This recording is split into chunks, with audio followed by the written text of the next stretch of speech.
Aya, Napa, Aya, fucking Napa, Aya, Napa, Aya, fucking Napa, Aya, Napa, Aya, fucking Napa.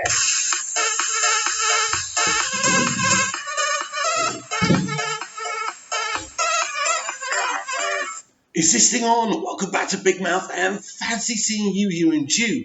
I'm very welcome, my friends, and especially my enemies. Come here. No touching. I don't do the touching. Oh, come here, you. Yes. Welcome to my Love Island reaction. That was fucking brutal. So Tom and Arabella have gone. But it was really shocking how they decided to do this kind of exit, because they told us last night that they will get us to vote for our favourite couples, and the least popular one was going to leave. That's what I assumed. But no, there was still, 3 or 4 couples left. They allowed the top 3 ones to be saved, and then they separated the boys and the girls. And when they were doing that, originally I was kind of thinking, what are they up to here? Because this isn't normal, and it wasn't. So basically, they did it in a very dramatic fashion, and they split up. They split up 2 couples. Now, listen, Tom was a dead man walking from day one. He wasn't a very strong character. There wasn't much confidence with him. He was a bit of a twat. He totally fucked himself up talking to Jordan. Jordan's an absolute tosser for giving away what their conversation was. And, once he told Anna, that was the big problem there. But obviously the decision to split Danny and Arabella up, and the boys deciding to boot Arabella, is an interesting decision, but not a shocker. First of all, if you think about it, they weren't going to get rid of one of the other girls. They weren't going to get rid of Anna, were they? They weren't going to get rid of Amy. I can't remember who the other one was. But they weren't going to get rid of any of those girls. It's the old rule: first in, first out. And also, she didn't cover herself in glory. She wanted Danny from day one. She caused Yewande to leave. She manipulated everyone. And I kind of get the suspicion that Tommy saw through that as well.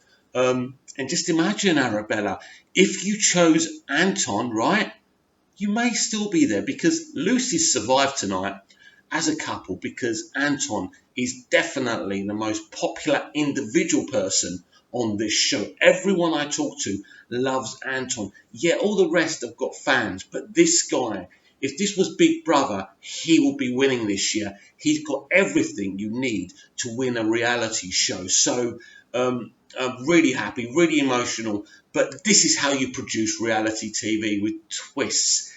And now, tomorrow, it's Casa Amor. I can't wait. You see, as I said a billion times before, this year's cast, not as good as last year's, no question about that.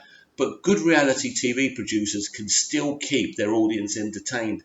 And Casa de Amor is something they bring back every year, and so they should, because it destroys the whole comfort zone of the group. All of a sudden, you've got, how many people are they introducing? What is there, 6 girls and 6 boys?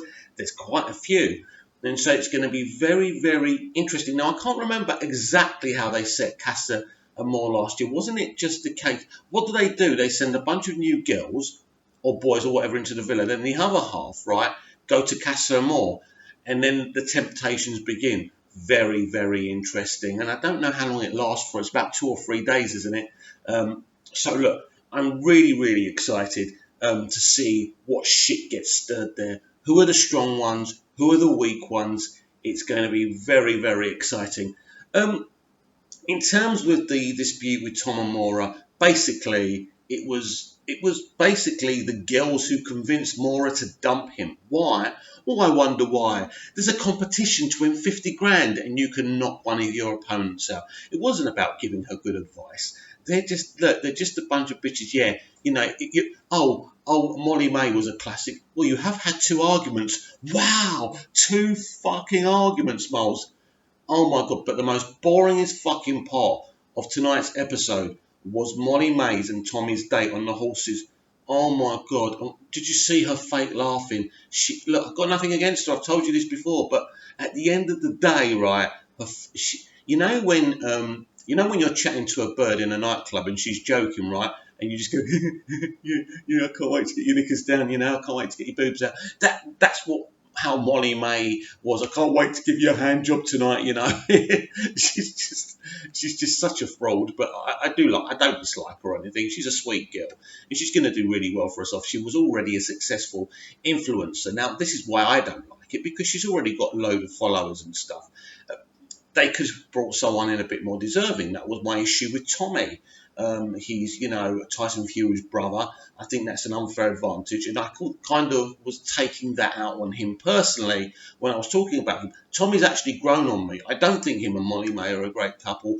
I think him and Lucy will make a better couple, but I think there's a new, obviously, with Casa Amor as well, the Tommy and Molly May kind of dynamic, if you know what I mean, is going to be smashed into smithereens, and I can't wait to see what happens next. I love reality TV.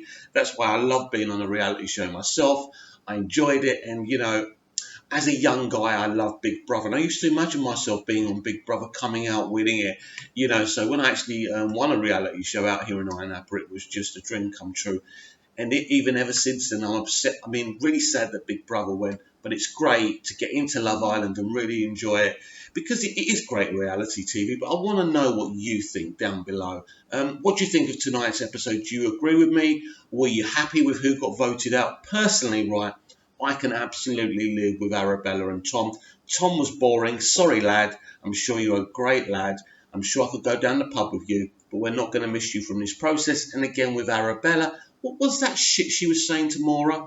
You don't need no man, while she's holding on to Danny. Well, I've got the same advice for you before I go, Arabella. You don't need no man. Go get them, gal.